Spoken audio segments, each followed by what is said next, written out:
Levil Ismail here with OpenLine, and tonight our guests are from the Tennessee Wildlife Resource Agency, and we have Sergeant Nathan Karch and Officer Clay Hetland. Over here we have our phone number 615-737-7587. If you guys have any questions out there to ask these gentlemen about boating safety or just, you know, some of the summer tips you might have or that you're searching for in terms of being outside this time of year, I know these guys are happy to answer them. So, you know, just a moment ago we were talking about you know, just boating under the influence and, you know, some of the difficulties of navigating the waterways if you are boating under the influence as opposed to driving a car under the influence. Now, Officer Clay, if you wouldn't mind, just kind of tell us a little bit about, you know, some of the consequences. Obviously, we've seen a number of accidents out there.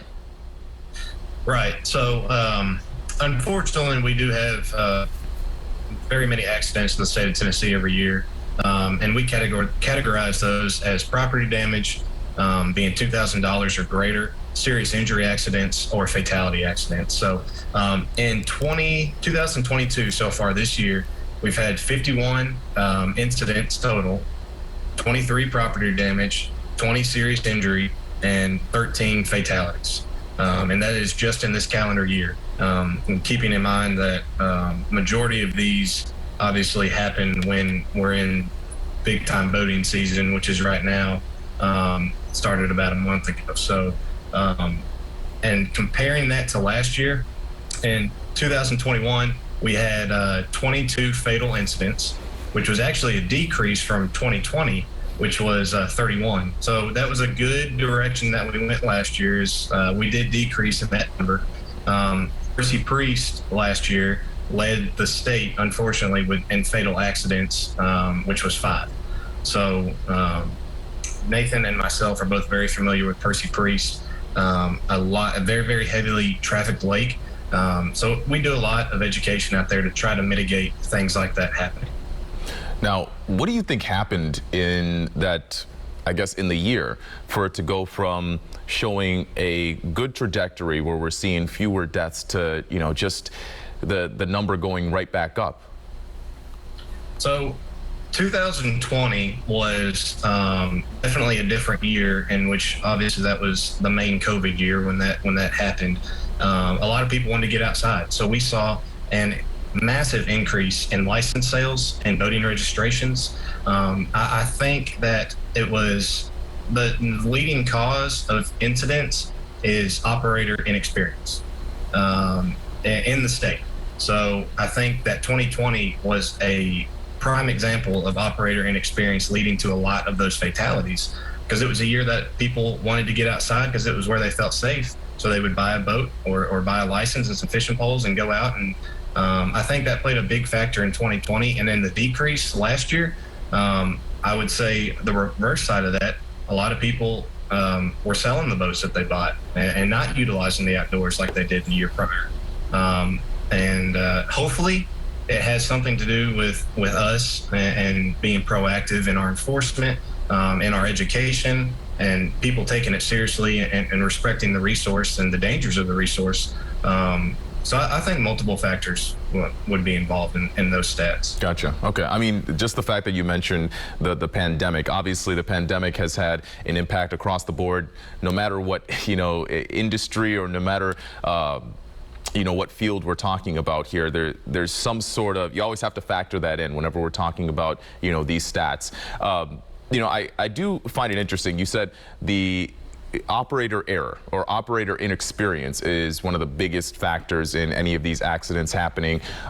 Do you think that we'll ever get to the point where you have to have more certification in order to operate a motorboat as opposed to, you know, just being over a certain age limit? And I guess the question is for either one of you. Nathan, do you want to answer? Yeah, sure. I certainly hope so. Currently, like Officer Hetland said before, the law states that anyone born after January 1st of 1989 are required by law to possess boating education.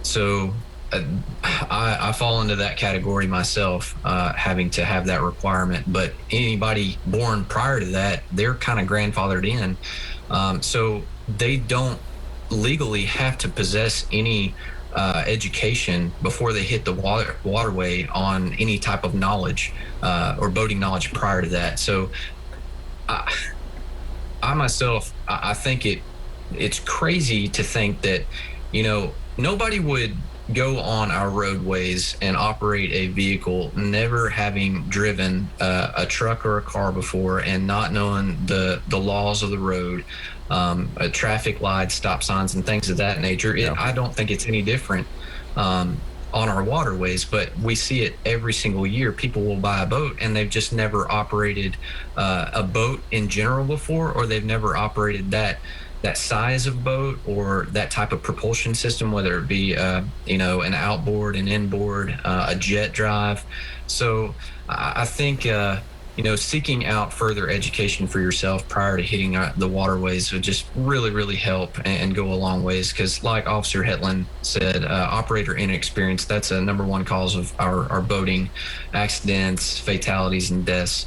And intoxication, BUIs play a huge role in that. But, you know, all of this stuff is very preventative. And if we did our homework and education and research on the front end, a lot of this stuff could be prevented. So we just encourage everybody to seek a little bit further in education and get some experience operating some of these boats prior to hitting these busy holiday weekends or busy weekends. You know, go out there during the week when traffic's not as much, and just practice.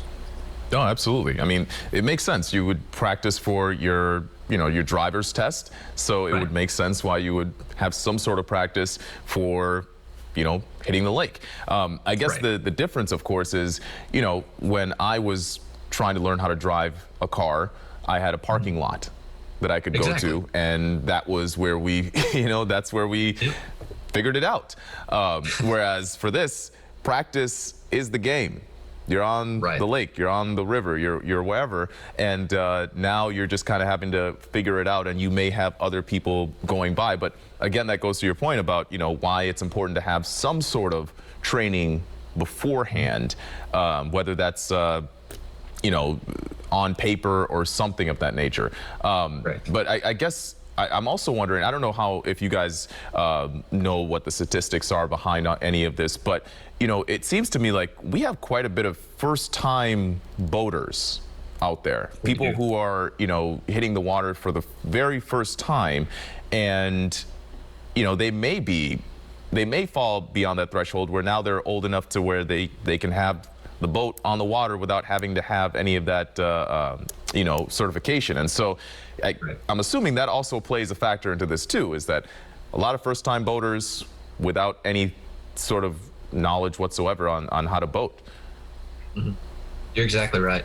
I know, just to reiterate COVID and everything, 2020 was a record year for us. We saw more boating activity then than we ever have in history. And so, you know, basically the world was shut down and the outdoors was wide open. So we had to social distance and everything like that. Everybody, you know, took that opportunity to get out on the waterways and have some fun, because everybody was at home going stir crazy. And, you know, what better opportunity than to get out and enjoy the outdoors, get out on the water, have a good time, you know, take some of the common stress away from the life that they're living currently. And so with those record numbers, I think that influenced this greatly. Everybody just bought a boat and they weren't seeking out education, and then they really enjoyed it, and so it just stuck. And they have influenced some of their friends who had never participated in boating before, and, you know, it's snowball affected. And instead of seeking that education prior to that, they just went ahead and did it. And so I think that's one of the leading causes of some of the accidents too, due to operator inexperience. So, I mean, so someone like myself who doesn't own a boat, but I'd like to rent a boat at some point or another, and I'd like to be the one operating it. What would you say, I guess, to Officer Hetland here, what would you say is your first piece of advice on how I can find some of the training out there without ever having to step put in a boat first? So you go to our website, TWRA, and it gives you a list of classes that are available in the state, as well as boatinged.com, which is a free tool where you can practice and study per Tennessee state regulations. And based off of those study guides, you can actually go and take a proctored exam at a library if you meet the age requirement, or you can go to a class which would be taught by someone like myself or Sergeant Karch, and you can get your certificate that way. And even if you don't fall in the age group where you need it, a good thing that insurance companies are doing is lowering rates if you do have that education. So there are incentives to get it. Other than just being safe and responsible, there are monetary incentives as far as insurance goes.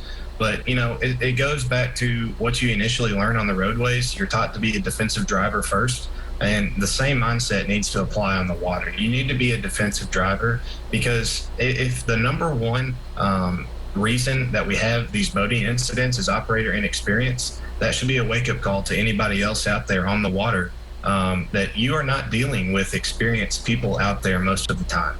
You are dealing with first-time boaters. And even if you do have the education class, it's getting used to the boat, learning how, like Sergeant Karch talked about, the different operating systems, prop-driven vessel versus a jet-drive vessel, personal watercraft to jet ski versus, a wakeboard boat. They're just things that correlate that you have to get familiar with. So those are the ways that you could go about obtaining that certification. But like I said, I recommend everyone get it, regardless of your age. Whether you're 70 years old or you're 15, you need to have that boating education. And as far as the test that you just mentioned, it's my understanding are there a couple different tests out there? I mean, for example, I've been to Florida, and there was this test that you could take in order to get the jet ski, out there, and so they said, you can take this test. If you pass it, okay, you can use that for jet skis, but you can also use that for other, I guess, any other type of vehicle like that on the water. But I guess I'm not sure. Is that the same type of thing that would give me the certification for operating a boat? Yes and no. Okay. So it very well could have been if it was an exam that the state of Florida gave that was sponsored by NASBLA, which is a National Association of Safe Boating Law Enforcement. They kind of overhead all of the education and the law enforcement in the boating world. And if it was an exam that was pretty much signed off by them, each state has a different exam, and that NASBLA certified exam will transfer state to state. If you take maybe just an exam that maybe a marina would give, saying here's how to safely operate our vessel, it wouldn't correlate because it wouldn't be a state proctored licensed exam.